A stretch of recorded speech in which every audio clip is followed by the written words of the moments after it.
against me later as leverage, I'm sure. Hi, everyone. Good afternoon. I'm pleased to be with you and to spend some time with you talking about the ASAM criteria and how that applies to the assessment of and treating of clients who are seeking treatment for substance use and co-occurring disorders. As Shelley said, I've been doing this kind of work for the better part of the last 10 years. Before that, I was teaching and doing a little bit of traveling the world as well. Specializing in the treatment of adolescents and young adults.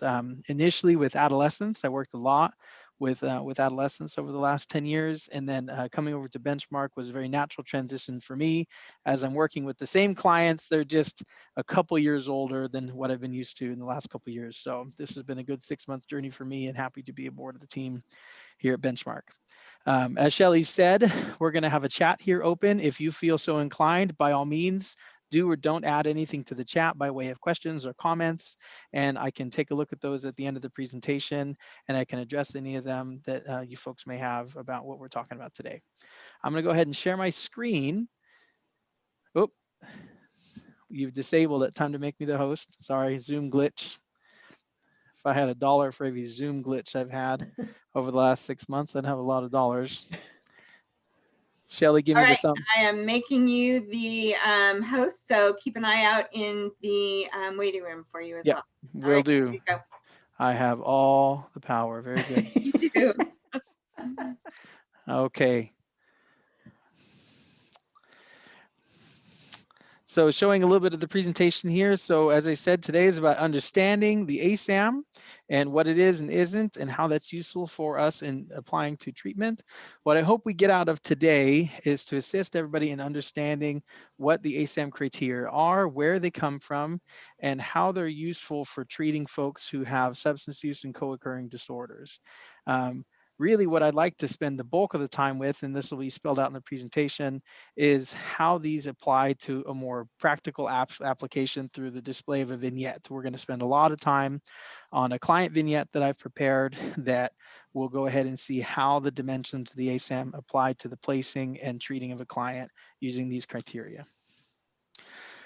So just a little bit of history about what the ASAM is and who made it. A bit of a disclaimer, we are not the ASAM and they are not us, and we have no affiliation with them other than we use their criteria. It's widely used throughout the treatment world and widely understood as a treatment tool by insurance payers for criteria to determine medical necessity. ASAM, the American Society of Addiction Medicine, is what it stands for, founded in the 1954. And this is a professional society for clinicians, for physicians, for people who in the field of addiction medicine, with the aim to increase access and improving quality treatment for folks seeking this kind of care. And what they did, the ASAM, is they developed a set of specific criteria to go along with their mission to help guide treatment providers and payers for treatment and understanding how to best conceptualize cases with addiction and co-occurring disorders. The ASAM criteria offers a system for improving the modality match. So we want to make sure we've got the right modality for the right client. And they've got this multidimensional tool that we use for treatment planning and for, let's see, I'm admitting people as we go. We're admitting everybody for treatment planning and patient outcomes. So a couple points on this. We want to help clients receive the most appropriate and highest quality service. We want to encourage the development of a comprehensive continuum of care. This is something that I'm very passionate about personally as a treatment provider. I think for a long time, our field has been underrepresented and fragmented, and you've got lots of people providing different types of care and different modalities of care, but we see very few systems out there in the world providing an entire continuum of care where you can treat somebody at the highest levels and highest acuity of care all the way to the lowest levels of care. And this is something that the ASAM was passionate about, that I'm personally passionate about, to make sure that we don't just provide one modality, but we help clients access that continuum of care to step down all the way from acute care to independent living. ASAM promotes the effective and efficient use of resources. This is the part that the payers love. The insurance payers love the part about the ASAM where we want to make sure that we're treating the clients in the safest but lowest level of care possible. We don't want to overdo it for a client who doesn't need it, and the needs of medical necessity we'll get into in just a moment. And we want to, as I said, the insurance, they love this part, enhancing access and protecting funding for care. And just a note on this, as treatment providers who work with insurance, access is the name of the game. The ethos is we want to make sure that there's a cross section of the population who won't be able to access high quality care without their insurance companies. And whether you're an educational consultant or a treatment provider or a therapist or whatever you may be, if your interest is helping that client who is not going to be able to access services without their insurance benefits, the ASAM is a set of criteria, whether as a provider or a consultant, that's going to help us determine where we can place our clients to make sure that they can access care. And that's whether or not you're, as the treat from the perspective of the treatment provider, whether you're billing these services yourself as a part of your treatment program, or whether you instruct families that they can seek reimbursement on their own through the use of 1500 forms or what have you, or whether you have outside billing coming in after the fact to bill for services. If you, as a treatment provider, use a criteria-based dimensional model like the ASAM, you're more likely to assist your families in connecting to the resources they have through their insurance payer to be able to access care. So what they've set up is these 6 dimensions. I'm going to use my pointer. I'm fancy now. So the dimensions are ordered with my little note down here, ordered according to relative risk to the client. The highest dimensions, dimensions 1 and 2, being the dimensions that our insurance payers are looking at most significantly when we're thinking about residential levels of care: acute intoxication and withdrawal potential. This is the client who's using and abusing drugs and alcohol, who's acutely intoxicated, and who is going to have withdrawal potential from those intoxicants. And then whatever biomedical conditions that they may have that are complicated by their substance use and abuse. Beyond that, levels 3 through 6, dimensions rather 3 through 6, we look at how these complicate dimensions 1 and 2. And really, these are how we're preparing for treatment in lower levels of care. Excuse my lights, I have an eco-friendly room, and if it doesn't think I'm here, it shuts the light off. On top of the 6 dimensions that we notice, I'll go back to those actually. So acute intoxication and withdrawal potential being dimension 1, dimension 2 being biomedical conditions and complications, 3, emotional, behavioral, cognitive conditions and complications. This is where we're looking for the client's diagnosis coming from the DSM, their mental health diagnosis. That's the co-occurring disorder. This would be the substance use diagnosis. This is the mental health diagnosis, making it a co-occurring disorder client. Their readiness to change. Think of stages of change when you think of readiness to change. Their relapse, continued use, or continued problem potential, and then their recovery and their living environment. Those are the dimensions, the 6 of them, of the ASAM. Along with the 6 dimensions, the ASAM uses a 5-point Likert scale to determine relative risk in each of those areas: the utmost severity, serious issues, moderate difficulty, mild difficulty, and then those issues that would be scored as a non-issue entirely for the client. You'll notice as we go through the presentation that the risks are associated with the dimension or with the levels of care that the ASAM spells out for clients. The 4 being the highest acuity levels of care and 0 being the lowest acuity levels of care. So these correlate directly with the levels of care, 4 through 0.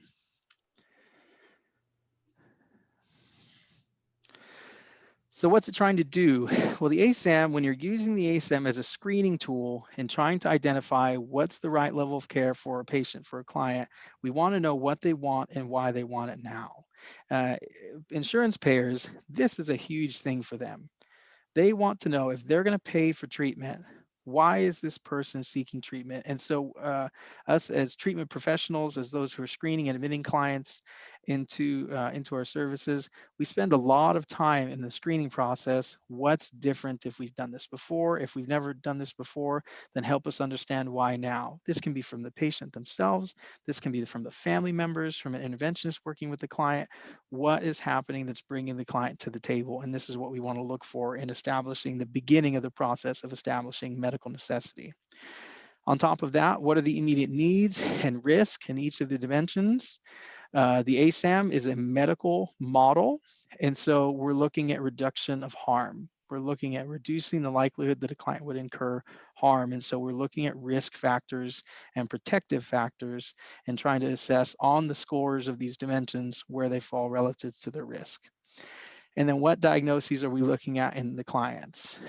A note about this, again, medical necessity is what we're looking for. We have to be able to, if we're using the ASAM as a tool to justify our treatment so that our third-party payers will pay, we have to be able to go back to the tool and using the dimensions from the tool to provide justification for why these services are medically necessary to prevent harm and to improve health. Because if we can't demonstrate why they're necessary, nobody's going to assist with that treatment. No outside payer will anyway. So we've got to speak the language that they ask us to speak in order to demonstrate medical necessity. Um, if you get really into the weeds about medical necessity, there is no federal nor state standard for medical necessity. There are different states who currently are in battles all over the place with insurance payers, trying to get the insurance payers to come up with more universal standards for what defines medical necessity. Because at this time, all the insurance companies really have to do is have their own standard and define their own terms for medical necessity. And then they have to demonstrate how that works. So there's a lot of movement in the field trying to get this to be more universally understood and recognized. But right now, the payers have the advantage because as long as they have their own criteria, they can more or less make the rules. Using the ASAM helps treatment providers in demonstrating to the insurance company, no matter what criteria they use, that we believe in our assessment of the client that the treatment is necessary. The ASAM criteria, just as a note, is always going to assume a substance use diagnosis. It may or may not assume a mental health diagnosis, just as a note.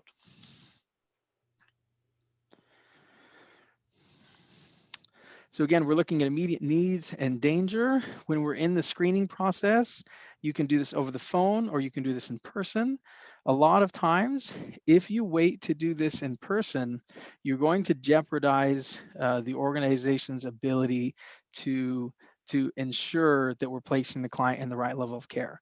Us at Benchmark, as we use this, we begin using the ASAM criteria in our phone screening, and we use this very thoroughly in the screening so that we make sure that at the level of talking to the client on the phone before they even get to treatment, that we already know that by the time they get here, that they're going to meet criteria for treatment.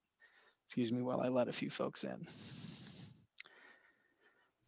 As I said, the screening should address the 6 dimensions, and we're looking at a few components when we're looking at immediate needs and immediate danger. We're looking at, there's a strong probability that certain behaviors will occur. There's a significant risk that adverse consequences to the individual or to others will occur, and that the likelihood that these occurrences would happen in the very near future. So these criteria are always going to assume acuity, what's happening in the here and now, what's recent, what's happening.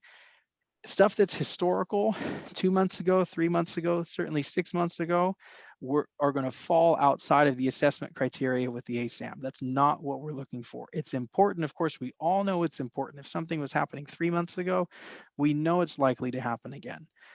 But when we're looking at trying to bring in a third-party payer and using criteria like the ASAM to get our services compensated for, they're not going to take something like 3 months ago seriously. They want to know what's happening right here and now and what's imminent and what's right in front of us.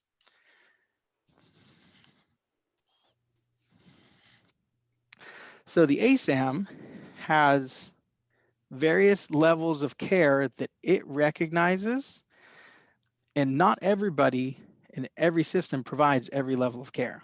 These are all of the different levels of care that you'll see if you read the ASAM text. And actually, there are a few more that have specifically to do with medically assisted treatment through the use of MAT drugs, MAT prescription drugs, early intervention, an opioid treatment program, outpatient treatment, intensive outpatient, partial hospitalization, low intensity residential, population specific, high intensity residential, medically monitored, medically managed. As I said earlier, you see these numbers here, 4 all the way through 0.5.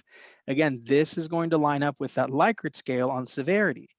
The more 4s you have, the person you're looking at probably belongs in a medically managed hospital setting. The more 0s, the more 1s you have, there's no way that this person meets criteria for medically monitored, clinical monitored levels of care. So that 1 through, excuse me, that 0 through 4 Likert scale that we use in the screening is going to align your client right up against the level of care that you're going to provide as your treatment provider. Here at Benchmark, we provide 4 levels of care. We provide the clinically managed high intensity residential, the partial hospitalization program, the intensive outpatient program, and the outpatient treatment program. Now I have these hours of week criteria listed here.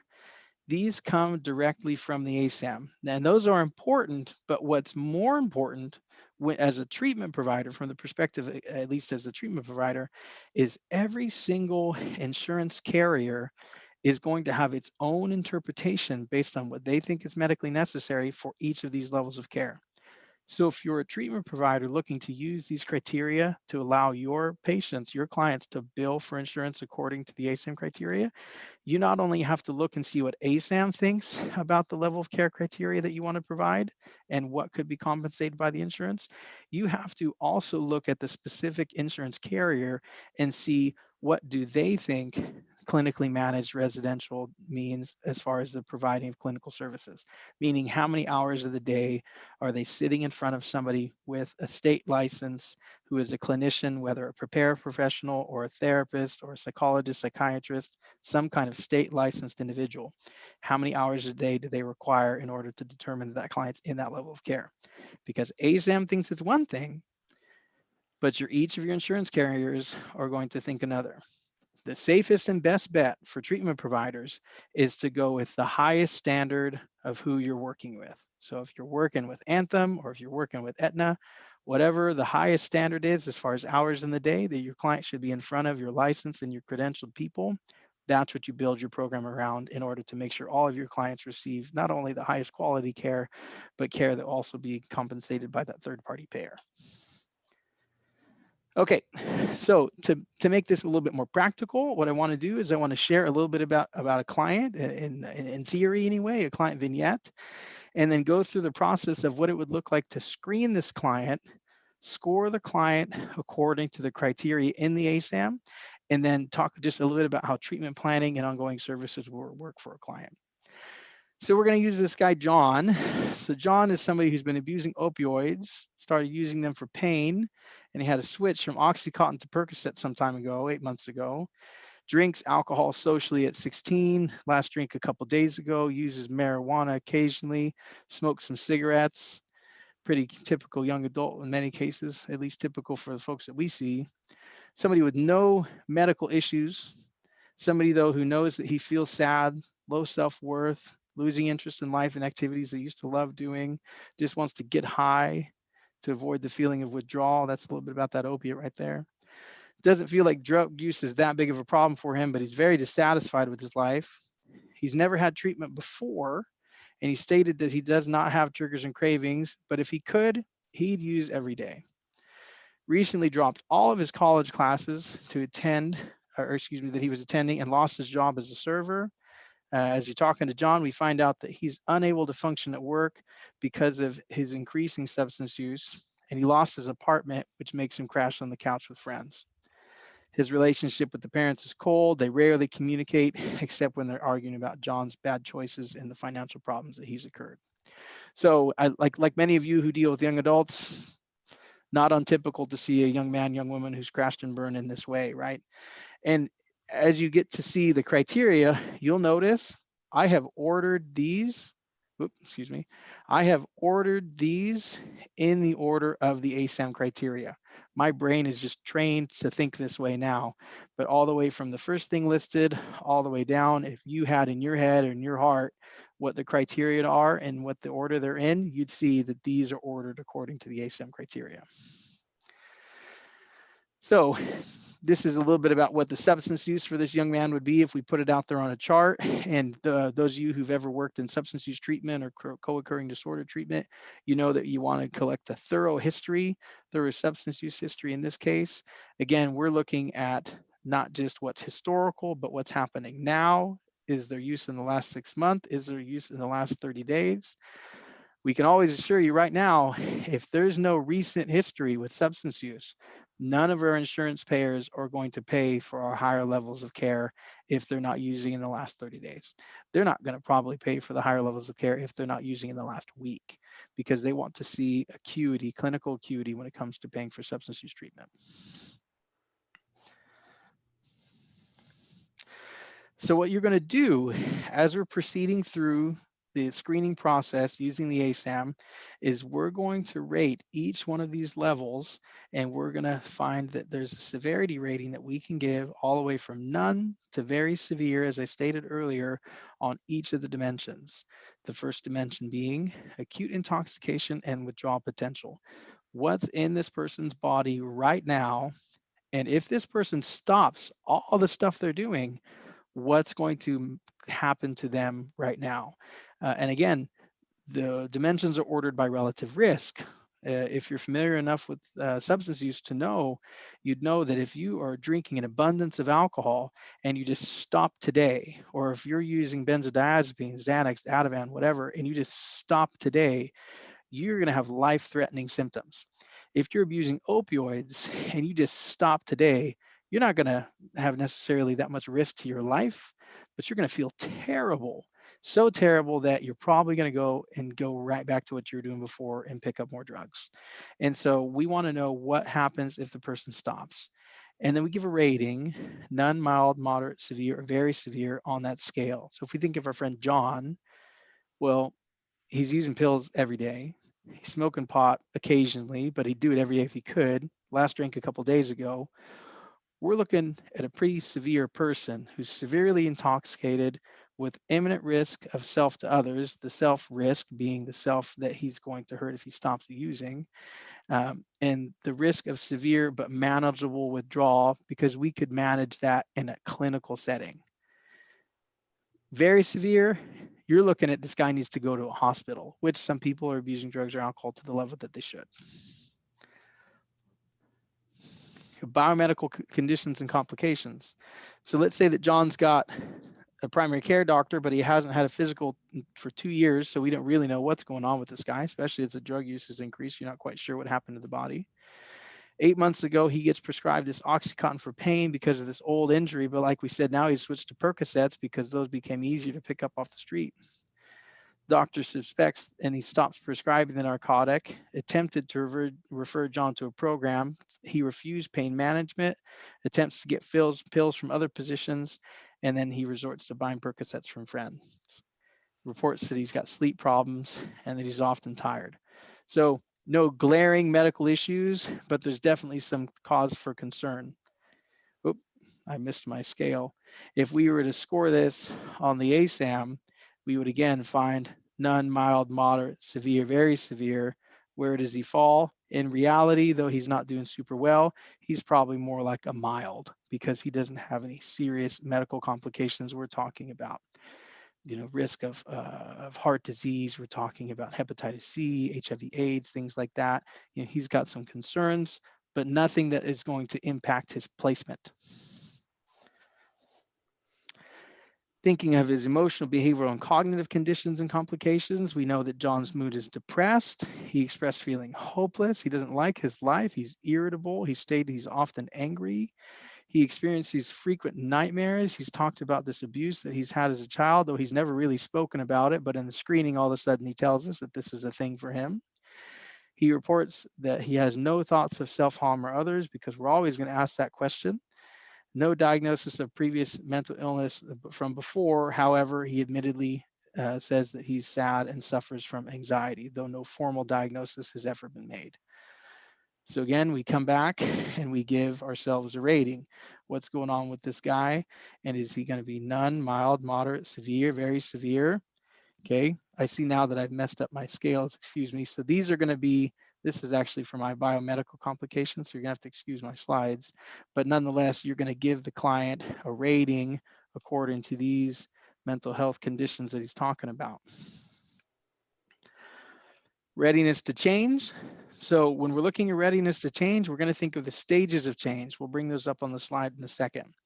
John believes that his prescription drug use is not that big a deal, but he does not want to deal with any of the potential consequences that he's going to incur from his family if he doesn't seek treatment. Not uncommon, again, at least for the kinds of young people that we see. Thinks that marijuana, alcohol are legal, and that they really shouldn't be a focus in treatment anyway. So some part of him thinks the pills are clearly an issue. At least other people think they're an issue. But for me, for him anyway, alcohol and marijuana, why are we talking about those? So in screening John and determining what level of care this guy belongs to, we're going to consider the stages of change. Is he pre-contemplation? The person who hasn't even really started to think about change yet? They're not even to the part of their life where they've thought about questioning themselves? Or is he in the contemplation stage of change where he's thinking about his thinking, he's looking at himself, he's asking himself questions, he's trying to decide if what he's doing is good or no good? Or is he in preparation where he's contemplated his choices, he's contemplated what he's doing, and now he's getting ready and he's determined, he's made a decision, he's going to make some changes, although they haven't happened yet?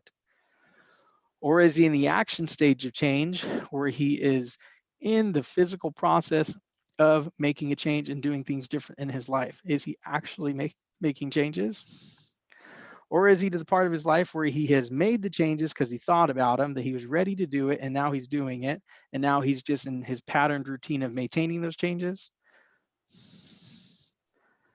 Or is he to the point where he can exit the stages of change because he has maintained that change long enough to where now it has become patterned in a part of his life?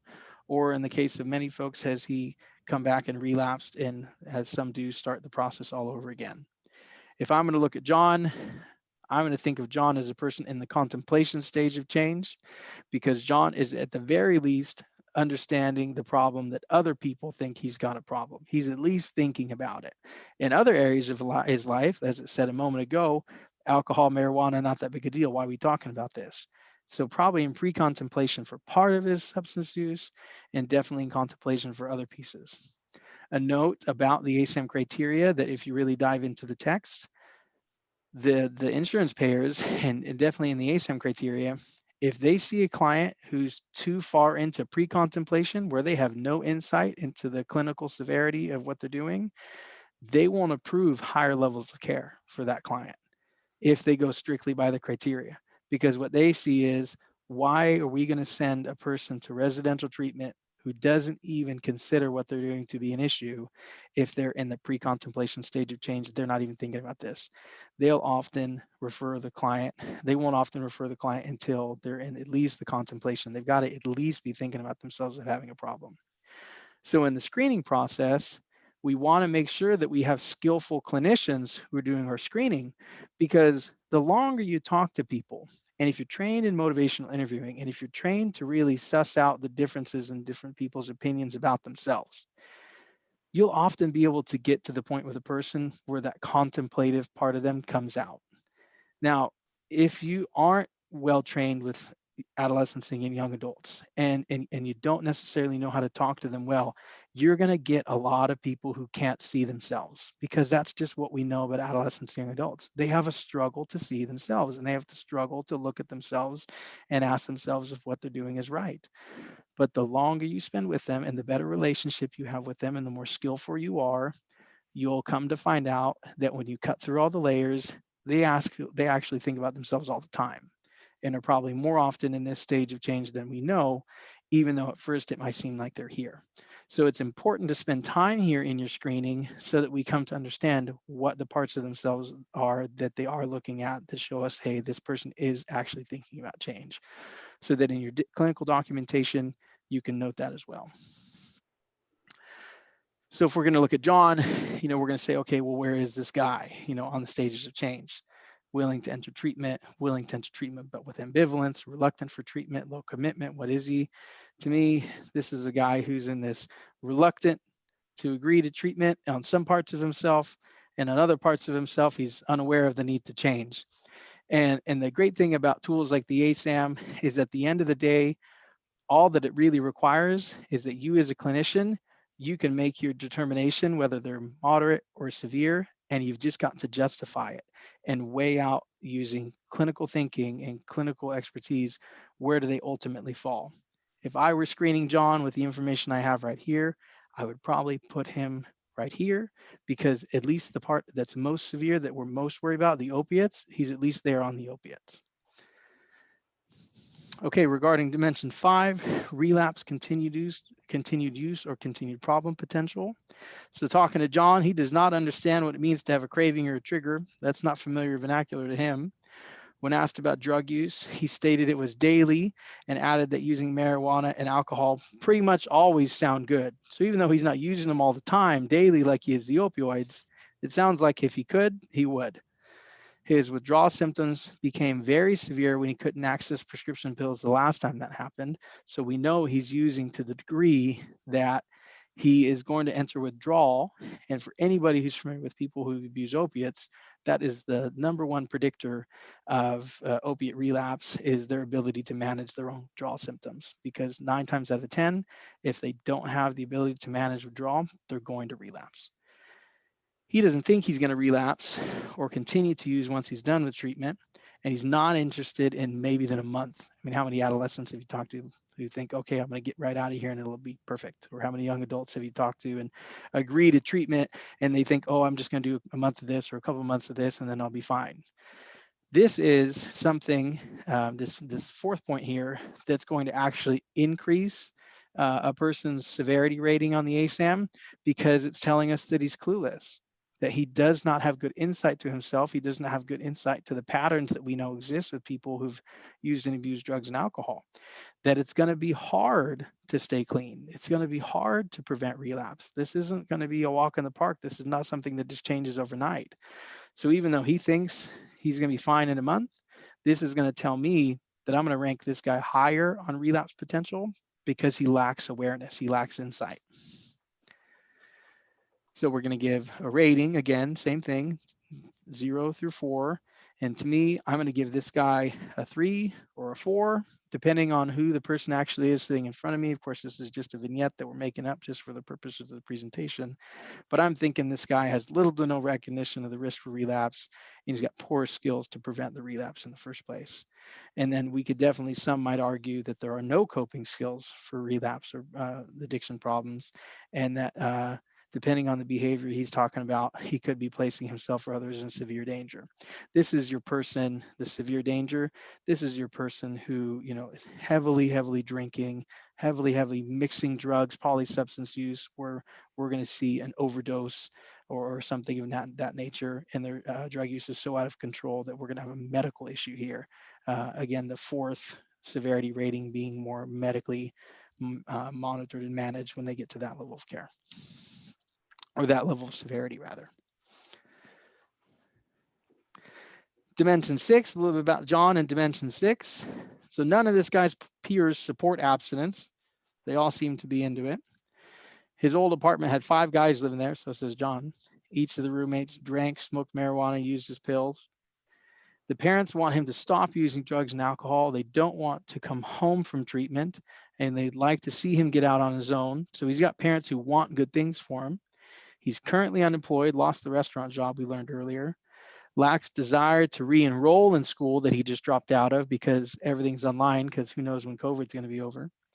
No legal problems, thank goodness, not yet. And his current living situation after treatment is undetermined, at least by John, but he wants to be able to move in with a friend Parents think differently. Parents would like him to attend a transitional program after residential treatment. So somebody like John, I'm going to give him a severe rating on his recovery and living environment. Even though he's got supportive parents, he doesn't take the support. The relationship is not that good.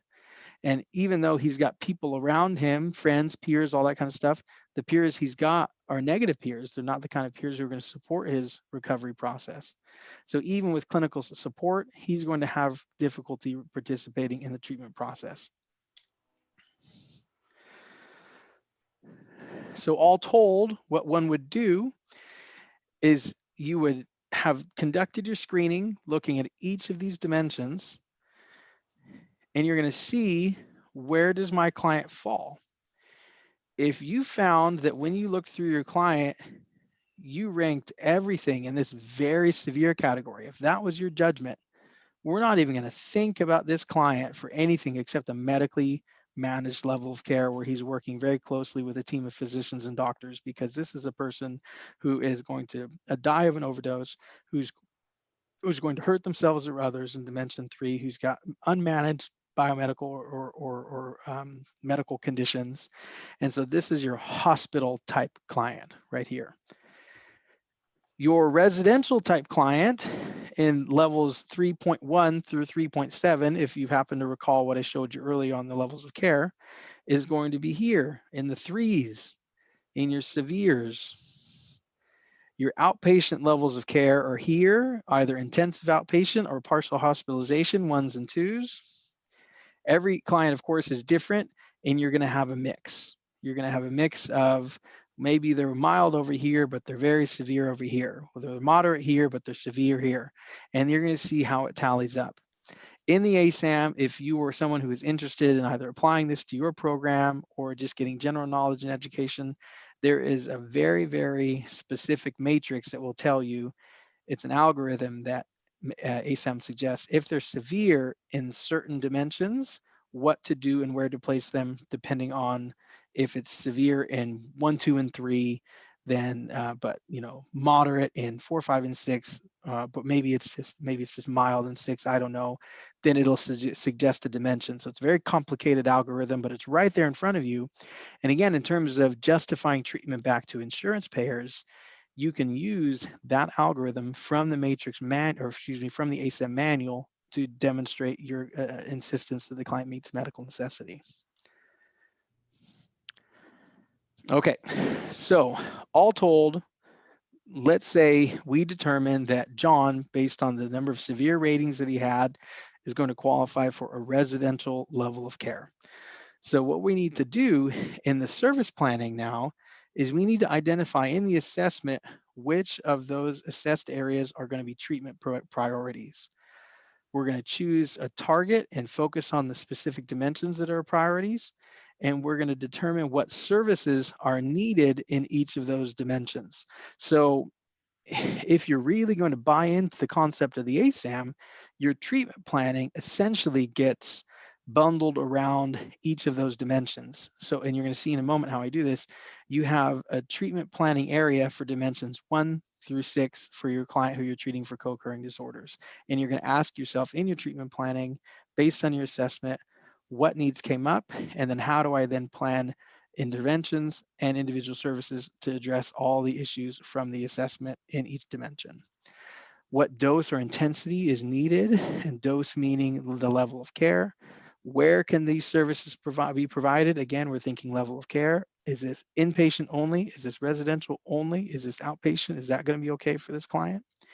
And then what's it going to mean for the client to be able to step down through those lower levels of care?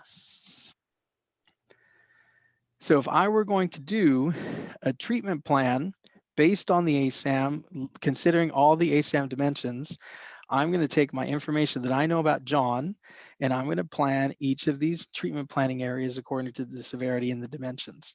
So John reports that he's having withdrawal symptoms when he stops using the opiates, and he's presently sweating, shaking, having a headache. He's got a tummy ache. He's got GI problems. He's getting the chills. So what do we know about this as a clinician? Myself anyway, I'm an MFT. Well, I know that this is out of my scope, So I'm not going to make an actual treatment plan here other than to say that my goal is that John's symptoms are going to be eliminated, and we're going to know that because he self-reports it. But who's going to make his treatment plan? At least if this is Benchmark, it's going to be Benchmark's medical and nursing team are going to make a separate treatment plan to manage the acute intoxication and withdrawal potential. And the clinician, myself, my job is to follow up on the client's ability to follow the medical advice. In dimension 2, again, medical, because dimension 2 is biomedical conditions and complications. What's going on with John? Well, he's reporting that he's in relatively good health and he's got no severe medical problems, but he also reports that he hasn't seen the doctor in the last 2 years, as we know, and that means no physical for the last 2 years. So what's my goal? John's going to abide by the medical and health related advice from the physician or the medical director rather, and he's going to complete a full physical examination. I want to see this done in the first days of treatment if I'm a residential treatment provider. And again, my intervention as the clinician, not to provide these services, but in dimensions 1 and 2, just to make sure that they're planned and that they're coordinated. So the nursing team is going to schedule that H&P, that health and physical, within 3 days of him being in treatment. 24 hours, actually, 24 hours being in treatment. Treatment planning in dimension 3. So dimension 3, again, as a therapist, this is the dimension that I'm always thinking about. What are the mental health complications this client's experiencing, emotional, behavioral, cognitive conditions? How are those impacting him? How are they impacting and compounding as a co-occurring disorder? So we know that John suffers from depression because we've screened him, and now because we're treatment planning, we've done a thorough enough assessment to know that he meets criteria for a major depressive disorder: sadness, low self-worth, loss of activities and interests that he used to find interesting. We learned a little bit more about the childhood abuse, found out that he suffers from diagnosable PTSD, nightmares, flashbacks, experienced disassociation, avoidant behaviors, all that. So we're going to make goals for these things just as we would in the standard treatment plan, except that now we're just doing this according to the dimensions on the ASAM. So in dimension 3, we're going to make goals around the depression, improving his mood, improving his ability to self-regulate. We're going to improve his ability to manage the PTSD. And because we know in the residential level of care that we're not going to necessarily get 6 months, 9 months of residential care, we're going to probably have 4 weeks, something like that. If we're lucky, if we've got an insurance payer who's doing us right, at least what I think would be right, we're going to have at least 30 to 40 days of residential treatment to help stabilize this client. So this trauma work will be initial. It'll be the initial trauma work that we know that going forward, we're hopefully going to have the client do more work in the outpatient, the lower levels of care.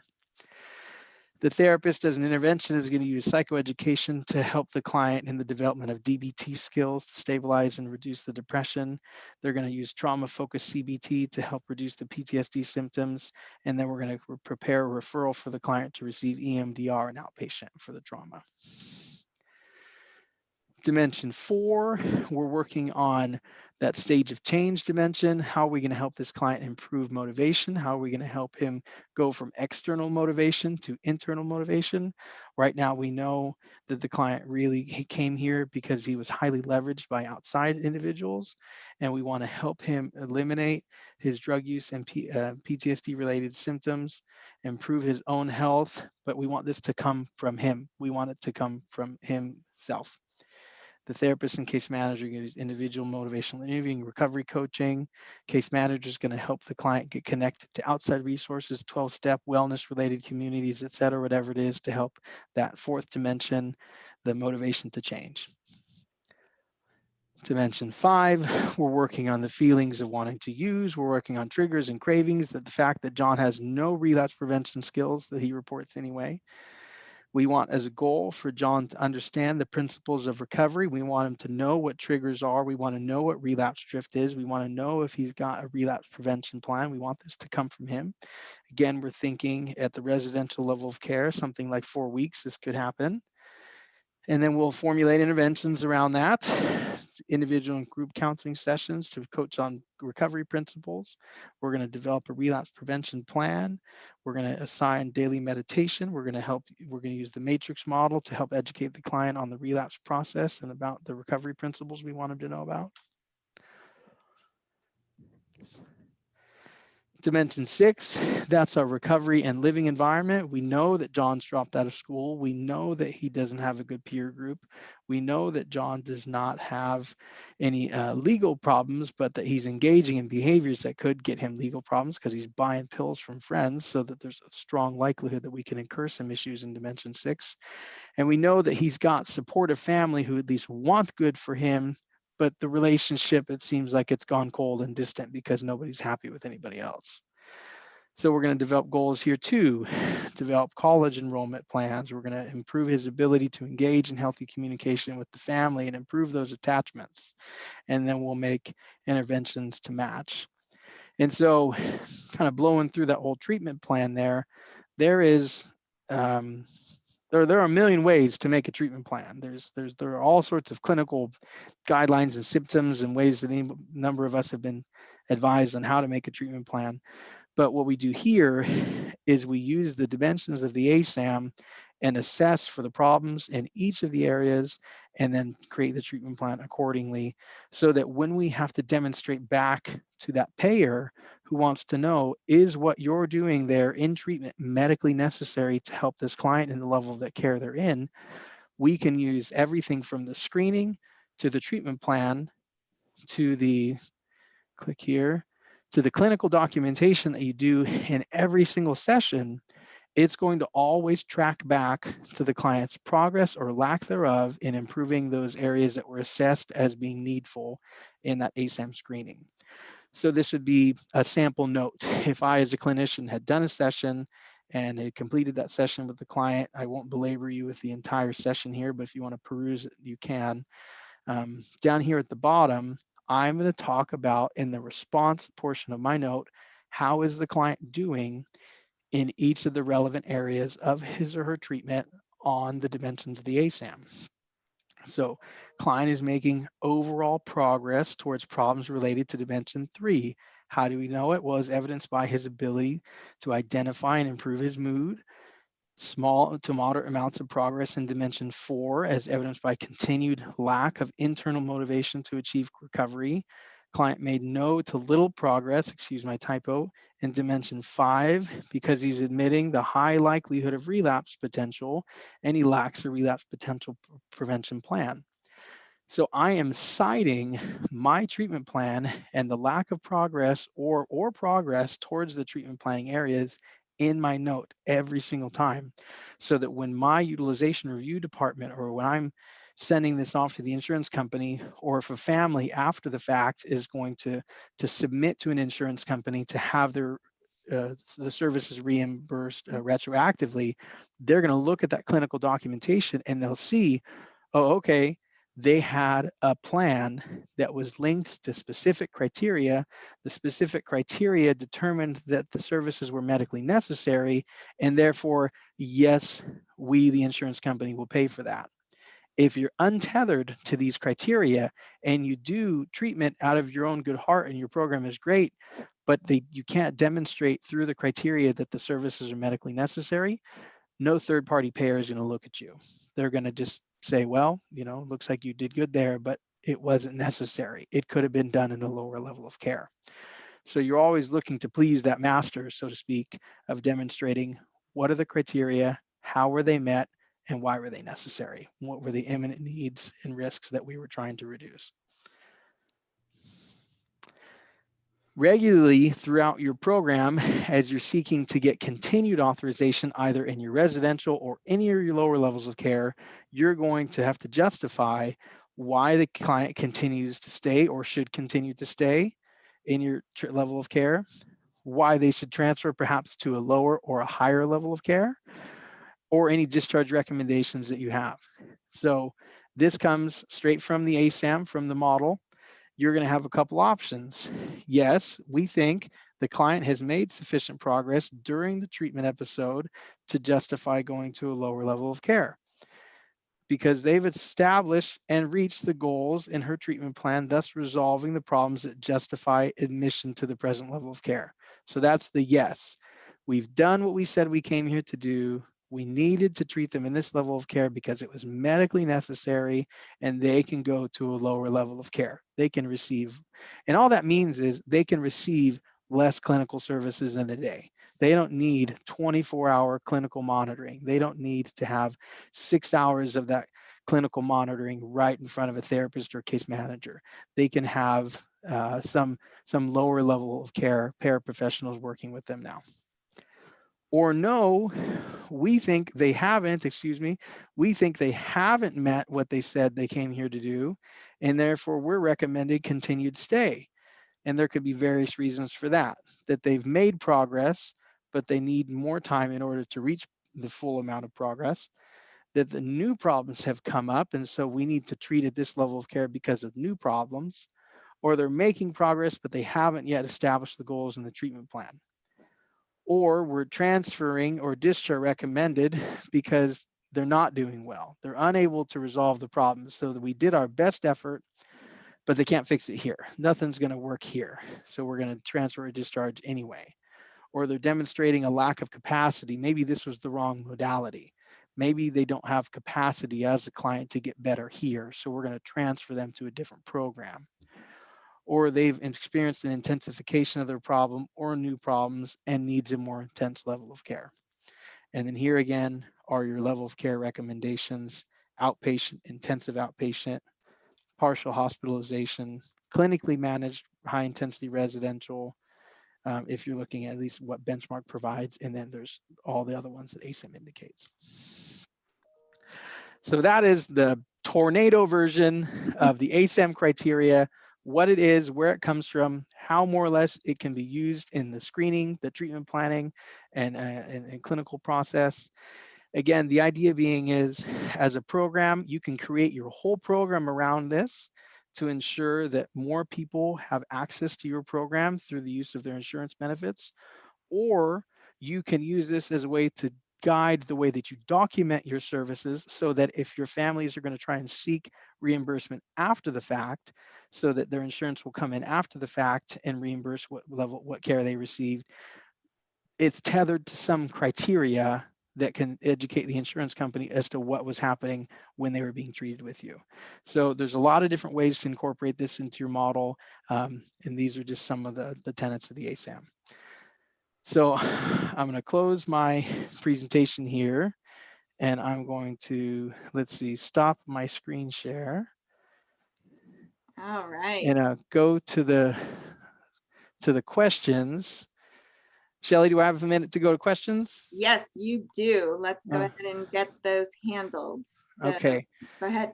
Yeah. So can you explain the differences between the different levels of residential treatment? Does ASAM have requirements about minimal hours a week of time with a psychiatrist? Some payers requires at least 1 hour a week with psychiatrists if the clients are medically stable. Almost always, your residential levels of care are going to require the treatment of a psychiatrist, whether you're in a mental health residential or a substance use residential. All of the payers are going to require once a week, almost universally. Now, there could be some plan out there, because there are so many plans, all of which have their own requirements, that maybe require less attention. But what I've seen is usually they're going to want that weekly visit with either the psychiatrist or their nurse practitioner. So that's pretty universal across the board as far as what I've seen. Now, again, there's a million different payers, and so everybody might have their own criteria. And as far as the differences between the different levels of care, absolutely, yeah. So you have 3.7. Okay, let me see if I can actually go back and share my screen again. I'll show these. Just a moment. Oh, it's disabled. That's okay. Don't worry about it. I'll just look at it on my own so I know what I'm talking about. Here you go. So no, it's okay. It's fine. I got it. Oh. So 3.7, that's the highest clinically managed level of care. That means that you have clinicians managing your program, therapists, psychologists, substance use counselors, like paraprofessionals. It's not managed by medical professionals. There's not a 24/7 physician on site doing rounds as it were a hospital program or something, because that's your fourth tier, your severity tier. That's your inpatient hospital setting where there's a psychiatrist rounding all day long, or at least all through the wake hours. So that's your difference between your medically managed residential level of care in the hospital and your clinically managed is the presence of medical professionals or clinical professionals on staff. And then 3.5 compared to 3.3. 3.3 is population specific. That's, let's say, if you had a program for co-occurring disorders and you were just working for clients who were schizoaffective, like all you took were schizoaffective clients with a co-occurring substance use disorder. So you have a population specific program. Or dimension 3.1, that's a low intensity residential, meaning they require less clinical hours in the day and they can leave the campus and just sleep there at night. So many programs, for example, Benchmark has our outpatient program tethered to our transitional living homes. In many ways, we function more like low intensity residential because we have an outpatient program where clients are coming and receiving services from clinicians all throughout the day, and then they can go off site at certain phases in our program.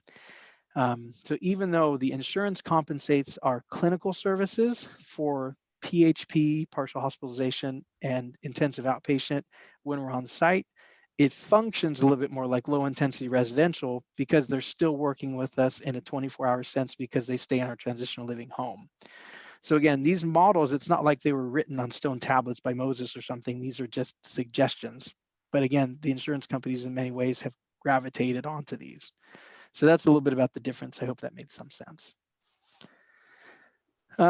It was noted in the presentation yesterday that there's a move from ASAM to Locus. Can you briefly review the difference between the two?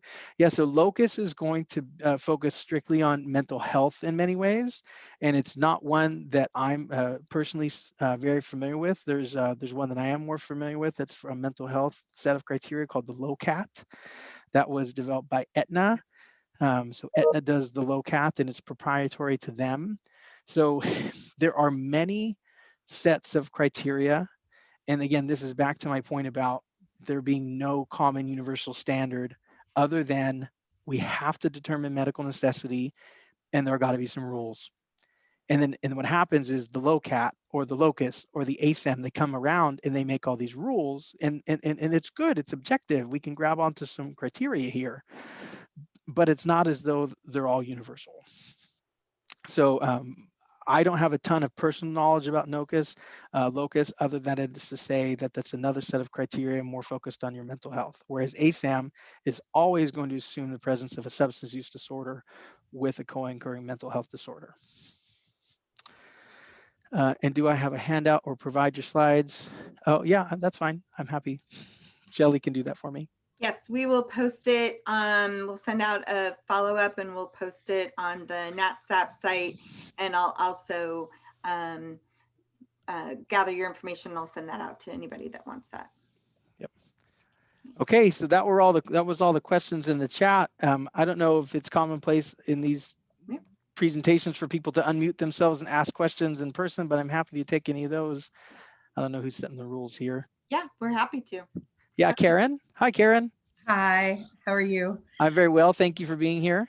Thank you. Thank you for putting it on. So California has put out specific legislation addressing, it's due to the Witt case. Mm-hmm. And they're basically saying for substance abuse, they want state regulated payers to use ASAM and mm-hmm. Locus and Cassie or mm-hmm. CalLocus.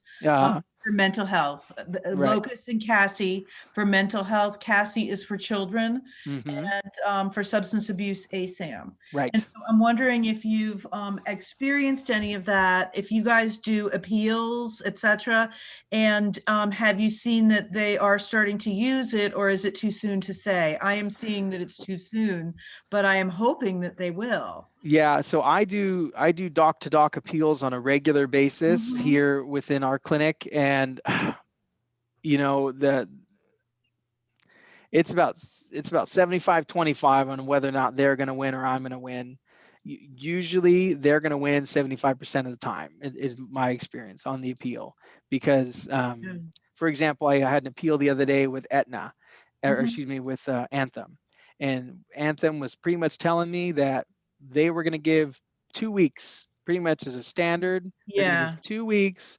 And if there's no more severity in dimensions 1 and 2, then the client was able to be safely treated in the lower dimensions, and no reason to keep them in that higher level of care. And so even though I had all sorts of severity with this client in dimensions 3 through 6, dimension 1, client was stable because he had a hospitalization right before he came to us, and he had no severe medical conditions. And so they determined on the basis of those criteria, the client's stable, and so he can be treated in a lower level of care, lost the appeal. So this is Anthem of California, because, and if it's state regulated, then they're violating the law. You should take it to the regulator. That's what I would advise. Yeah, you know, I mean, I can understand that if you're doing a lot of URs, it's hard to do everything. Right. You know, I can totally understand that.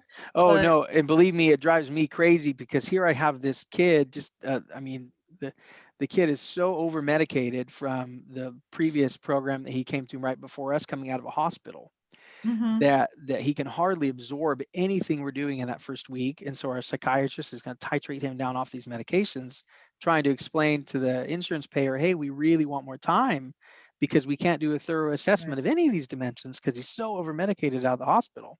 But the insurance company sees it as, no, you know, he's stable. So and then from our, so we have an internal insurance billing department. So my sister Dana actually heads up our insurance billing department. So that department will then take it and argue those cases. We also work with a healthcare attorney, so they'll take it from that perspective. But on the day-to-day active kind of, you know, utilization review as well as insurance billing, you know, Nick is kind of focusing on meeting those criteria, getting the levels of care authorized. And we work with, we don't have any state or county funded clients with us. They're all, you know, commercial insurance. And no, but this law is for commercial. Right. Yeah. And so, and just from a treatment perspective, so the kinds of things I consider in that case are, we know one of the great things about, not to toot our own horn here at Benchmark, but because we have the full continuum of care. I have residential, I have outpatient with transitional living, all the way through those lower levels of care. I know that even though if we got shorted a little bit on residential, we're still going to be able to handle this client and work with this client in the lower levels of care. So I fought the good fight on taking it to the insurance company on the doc to doc. I got denied. Well, it's like, okay, we think we can probably manage this. Is it what we would have wanted? No, absolutely not. We wouldn't have wanted it this way, but can we manage it? Yes. And let's not be that disruptive to the client. Let's make it straightforward. Okay, we're going to move you and we'll still treat you. And he's doing fine. The client's doing fine. Good. Would we have liked it the other way? We would have, but it's always a toss up as to what to do with these things. Yep. Thank you. Anyone else? Questions or comments? I do have something. Hi, Caitlin. Hi, Caitlin from the Bridgeway Billing. I'm the UR manager. And Nick, Bert, and I have worked with this day and night for years, and it's all fun, we know. I'm wondering what you do if you experience a lot of insurance companies asking kind of what seems like not related questions. So the doctors getting off topic and kind of going into details that don't seem like they should, you know, mean that they're making a denial for this point, if you know what I'm talking about, and how you kind of get them back on point and bring them back to ASAM dimensions or their actual criteria. Do you experience a lot of that? I have, and you know, it really what you're saying is all you can do is just tether it back to the criteria, advise them that you use the ASAM, and this is the benefit of using the ASAM criteria in your treatment planning and in your clinical documentation, because if you can demonstrate, hey, my whole treatment plan is wrapped up in the ASAM, and all of my notes, I'm referencing the ASAM. So these are the criteria that I'm going off of as a clinician to determine what the safest and lowest level of care is. And so what the physician's going to do on the other end, it's all up to personality, I suppose. But I always try when I'm doing the appeals on the doc to doc is to tether it back to the criteria, and then, you know, to push back you want to be professional, but you also want to be assertive. When you know that you feel you've got some of the criteria met, you push back. And I've won appeals that way, in being a kind of a hard nose and letting them know that I really felt strongly that there is evidence here that the client met medical necessity for that level of care. So all of that you can do, but you got to tether it back to some criteria, because if you're just, and I've seen a lot of people do this, if you're speaking just from your heart, just, oh, I really want to keep working with this client, they're not ready yet, none of that's going to help you. You have to tether it to the criteria. Thank you. Yep. Mm-hmm.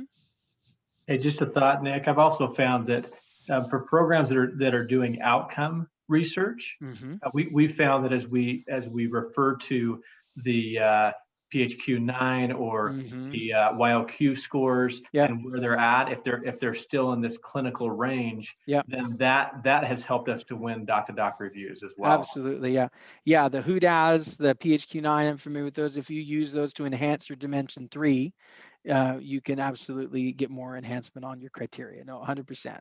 So we've used the SRS and the ORS as well, outcome rating scales, session rating scales, just to track that you're doing some kind of measurement. Absolutely.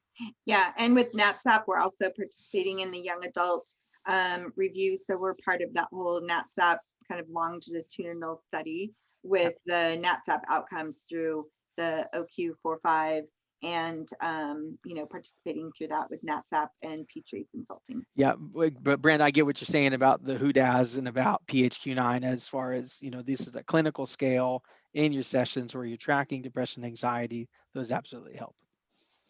Yeah. Others? Okay. All right. I think going once and twice. Thank you, everybody. It was great to be here. Thanks, everyone. Bye. Thank you all. Bye now. Bye.